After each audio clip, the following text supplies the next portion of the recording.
MLC Rajendra ಹತ್ಯೆಗೆ ಸುಪಾರಿ ಪ್ರಕರಣ ವಿಜಯಪುರದಲ್ಲಿ ಸಚಿವ ಎಂಬಿ ಪಾಟೀಲ್ ಪ್ರತಿಕ್ರಿಯೆ ಕೊಟ್ಟಿದ್ದಾರೆ.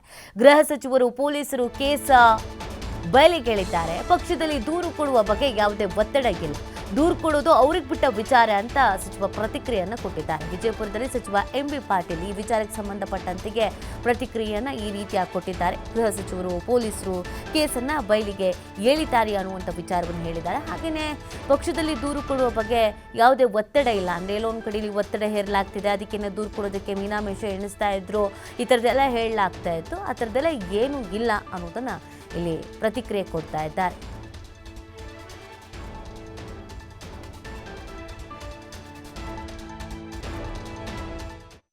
ನೋಡಿ, ಅದೇ ಗೃಹ ಸಚಿವರು ಪೊಲೀಸ್ ಇಲಾಖೆ ಈ ಬಗ್ಗೆ ಎಲ್ಲ ಕ್ರಮಗಳನ್ನ ಕೈಗೊಳ್ತಾರೆ. ಏನು ಆರೋಪಿಗಳಿದಾರ, ಏನು ಷಡ್ಯಂತ್ರಗಳಿದಾರ, ಅದೆಲ್ಲವನ್ನ ಬಯಲಿಗೆಳ್ತಾರೆ ಮತ್ತು ಕಾನೂನು ಪ್ರಕಾರ ಶಿಕ್ಷೆ ಕೊಡ್ತಾರೆ. ಅದು ರಾಜಣ್ಣ ಅವ್ರಿಗೆ ಗೊತ್ತು. ನನಗೆ ಅವ್ರು ಕೇಳಿದ್ರೆ ನನಗೆ ಅವ್ರ ಪ್ರಶ್ನೆ, ನಾವು ಯಾವುದೇ ರೀತಿ ಪಕ್ಷದಿಂದ ಒತ್ತಡ ಇರೋದಲ್ಲ, ಅದು ಅವರಿಗೆ ಬಿಟ್ಟಿರುವಂಥದ್ದು. ಯಾಕೆ ಏನು ಅನ್ನೋದನ್ನ ರಾಜಣ್ಣ ಅವ್ರು ಕೇಳಬೇಕು. ನೋಡಿ, ಅದೇ ಗೃಹ ಸಚಿವರು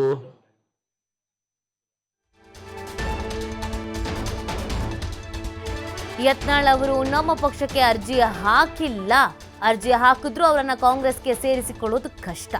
ವಿಜಯಪುರದಲ್ಲಿ ಸಚಿವ ಎಂಬಿ ಪಾಟೀಲ್ ಹೇಳಿಕೆ ಕೊಟ್ಟಿದ್ದಾರೆ. ಅವರು ಅಲ್ಪಸಂಖ್ಯಾತರ ವಿರುದ್ಧ ಬಹಳಷ್ಟು ಮಾತನಾಡಿದ್ದಾರೆ. ಆ ಕಾರಣ ನಮ್ಮಲ್ಲಿ ಅವರು ಬರೋದು ಕಷ್ಟ ಇದೆ, ಏನೇ ಆದರೂ ಹೈಕಮಾಂಡ್ ನಿರ್ಧಾರ ಅಂತ ಎಂಬಿ ಪಾಟೀಲ್ ಪ್ರತಿಕ್ರಿಯೆ ಕೊಟ್ಟಿದ್ದಾರೆ. ಯತ್ನಾಳ್ ಅವರ ರಾಜಕೀಯ ನಡೆಗೆ ಏನಾಗಿರುತ್ತೆ ಅನ್ನೋ ಚರ್ಚೆಗಳ ನಡುವೆ ಕೆಲವರು ಕಾಂಗ್ರೆಸ್ಸಿಗೆ ಬರ್ತಾರೆ, ಕಾಂಗ್ರೆಸ್ಸಿಗೆ ಸೇರಿಸ್ಕೊಳ್ತೀವಿ ಬಂದರೆ ಓಕೆ, ಈ ಥರದ್ದೆಲ್ಲ ಹೇಳಿದರು. ಅದಕ್ಕೆ ಅವ್ರು ಪ್ರತಿಕ್ರಿಯೆ ಕೊಟ್ಟಿದ್ದಾರೆ. ಬರೋದು ಕಷ್ಟ, ಬಂದ್ರೂ ಇಲ್ಲಿ ಸೇರಿಸ್ಕೊಳ್ಳೋದು ಕಷ್ಟ, ಯಾಕಂದರೆ ಅಲ್ಪಸಂಖ್ಯಾತರ ವಿರುದ್ಧ ಭಾಳಷ್ಟು ಮಾತನಾಡಿದ್ದಾರೆ, ಹಾಗಾಗಿ ಸೇರಿಸ್ಕೊಳ್ಳೋದು ಕಷ್ಟ, ಆದ್ರೂ ಎಲ್ಲ ಹೈಕಮಾಂಡಿಗೆ ಬಿಟ್ಟಿದ್ದು ಅಂತ ಕೊನೆಯದಾಗಿ ಎಂಬಿ ಪಾಟೀಲ್ ಪ್ರತಿಕ್ರಿಯೆ ಕೊಟ್ಟಿದ್ದಾರೆ.